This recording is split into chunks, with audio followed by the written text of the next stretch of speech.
لامين يضع الكرة العالية على القائم الثاني، خطيرة.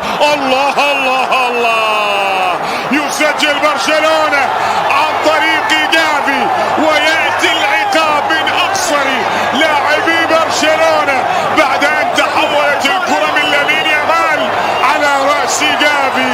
هذا القصير، هذا المكير، وضع الكرة برأسه في مرمى فياريال بعد أن كانت الفرص المحاولات يا جافي لمصلحة الغواصات، ولكن برشلونة يأتي بهذه الطريقة بهذا الأسلوب.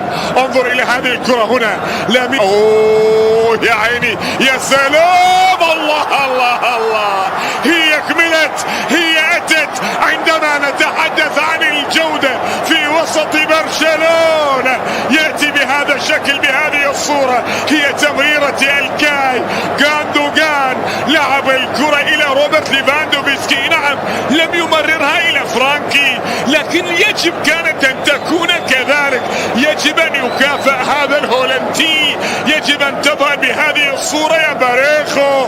نعم هي كيكي، هكذا فعل برشلونة في ربع ساعة من كان يعتد. نعم تجديد العقد ل5 سنوات، وهنا لدينا والهدف الذي يأتي الآن.